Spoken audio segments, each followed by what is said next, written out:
Les Eagles de Ouais. Philadelphie qui ont donc connu leur première défaite cette saison. Oui. On passera, parce que Nick Sirianni a eu la grande classe de le faire, on passera sur les erreurs d'arbitrage qui ont émaillé le Monday Night Football et notamment sur ce face mask sur Dallas Goedert qui lui a fait perdre le ballon et voilà, qui a inversé le momentum. On va pas s'appesantir là-dessus. Il n'en reste pas moins qu'il y a deux choses à retenir de ce Monday Night Football. La première, c'est de savoir est-ce que les Commanders ont trouvé la solution pour battre les Eagles, à savoir monopoliser le ballon le plus possible. On rappelle que sur la première mi-temps, les Eagles n'ont eu que 6 minutes la possession du ballon, ce qui est extrêmement faible.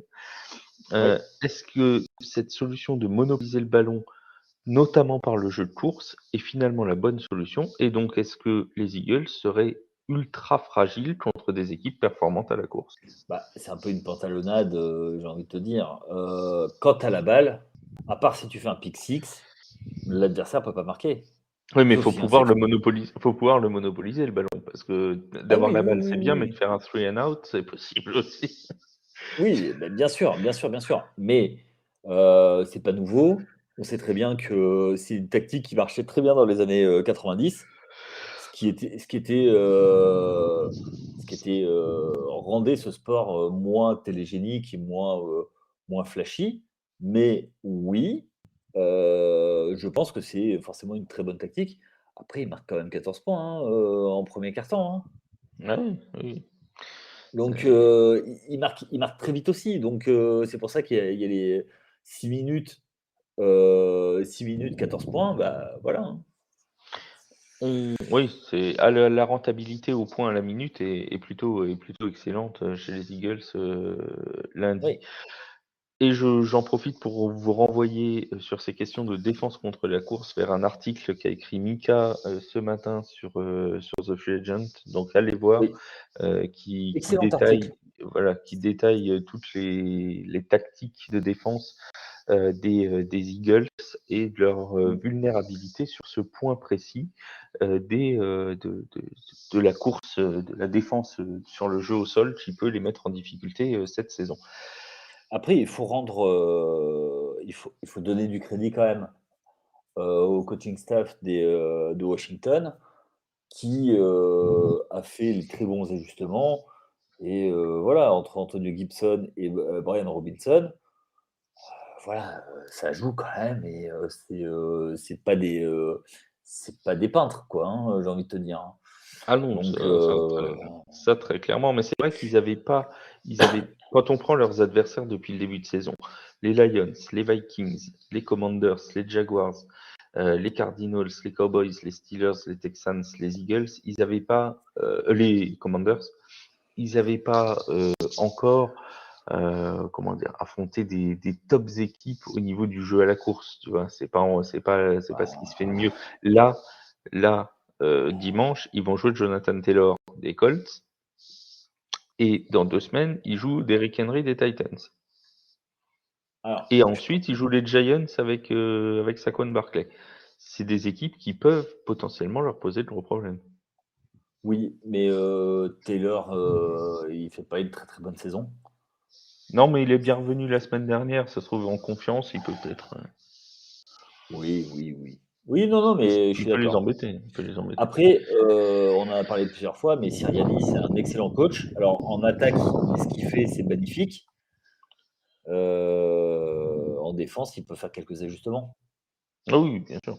Et puis il a largement le choix entre le coordinateur défensif et ses consultants défensifs, Voilà. largement le quoi faire Ouais, dans la matière. je pense qu'il y a des ajustements à faire par rapport à ça et en fait, ils choisissent leur poison Mmh. et c'est toujours ça, en fait. Tu lances un défi à l'attaque adverse. Bats-moi ici. Mmh. Bah, là, en fait, les Commanders ont relevé le défi, du jeu au sol.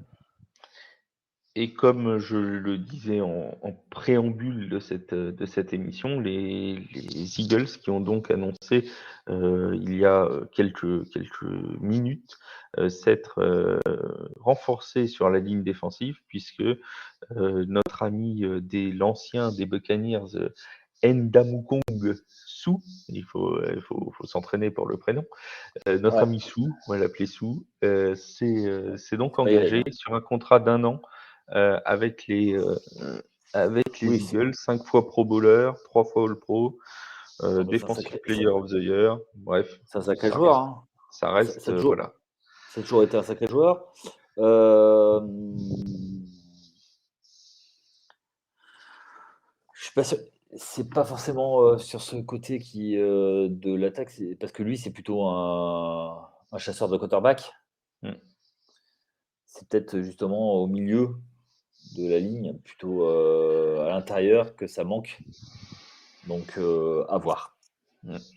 Et encore une fois, Les... merci Ouais. Mika d'ailleurs de l'excellent article qui, moi, On m'a ne peut que captivé. vous encourager Ouais. à aller le lire. Offensivement parlant, aussi une mauvaise nouvelle pour les Eagles, c'est la blessure de Dallas Goedert. J'en ai parlé tout à l'heure sur ce Mm. fameux face mask où il est percuté après sur le côté. Il se blesse à l'épaule, si ma mémoire est bonne. Oui.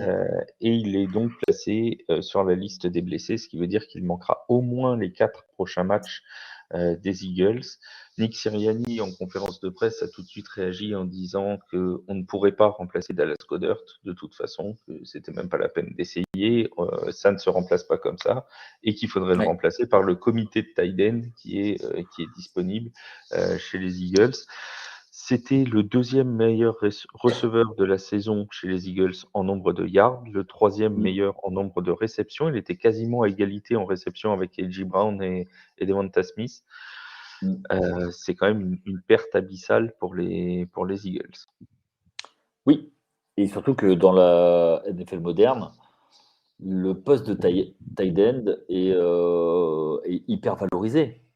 C'est-à-dire que c'est pas que un bloqueur qui se détache de temps en temps. C'est pas juste un receveur un peu costaud. C'est vraiment un poste hyper compliqué parce que, pour te dire, il y a même des franchises qui jouent avec 2 tight ends. Mm. Bill Belichick, si tu nous entends. D'ailleurs, on souhaiterait t'interviewer. T'aborder en live un jour, Ouais, ce serait sympa. si tu veux passer à Euh, Thanksgiving. voilà. Mais plaisanterie mise à part, non, ça reste quand même une grosse perte parce que il a battu du boulot et il a quand même réussi à déloger de sa place Hurts, Mm. qu'ils l'ont envoyé à Arizona, Zach Ertz, parce que il émergeait, quoi. Donc, et quand on sait la légende qui est Zach Ertz du côté de Philadelphie, ça montre un peu le bonhomme, quoi. Donc, Et, il jouait, en fait, il était appelé sur les jeux qui étaient toujours un peu tendance, quoi, un peu tendancieux, c'est-à-dire ce qu'on appelle les momentum play, quoi. mm. Ouais, oui, Ceux oui. qui redonnent un boost et voilà. Donc, ça fait Et c'est avancer d'ailleurs aussi l'équipe. pour ça, c'est d'ailleurs aussi pour ça qu'il a été cherché sur ce fameux jeu du face mask, parce que Mm. les Eagles étaient menés, qu'ils étaient dans leur camp, qu'ils avaient besoin de quelqu'un de sûr entre guillemets pour les faire avancer, et il avait très bien réussi sa mission jusqu'à cette faute des Commanders, puisque il avait le ballon, il progressait avec le ballon, il y avait aucun souci là-dessus. Oui. Euh, et on rappelle que tu es interdit jusqu'à la fin de saison de dire du bien d'un joueur, puisqu'à chaque fois il se blesse le match suivant. Donc Soit il se voilà. blesse, soit il baisse de trucs. Voilà. Non, je dirais pas que Dak Prescott est un très bon joueur. Voilà. Tiens, en parlant de Dak Prescott, Oui. petit instant prono, est-ce que tu les vois rester en tête de la NFC Est, des Eagles? Et alors, la question va forcément aller l'une avec l'autre, et en tête de la NFC. De la NFC Est, oui. De la NFC, je suis pas sûr. Alors, on met qui à la place? Les Vikings? Bah oui, les Vikings, tu vu comment ils sont, ils marchent sur l'eau. Bah, ils marchent sur le. Normalement, ils naviguent, les Vikings, sur l'eau. Oui, oui, totalement. totalement. Sinon, il faudrait les appeler les Moïse du Minnesota, mais Oui. ce sont bien les Vikings, donc Oui. ils ne marchent pas sur l'eau. Oui, mais à Minnesota, il y a la pluie violette aussi, hein, alors attention. Merci beaucoup, Yaya, pour ta présence, pour ton Oh, bah, je t'en expertise, pour prie. ton analyse. Ciao à tous.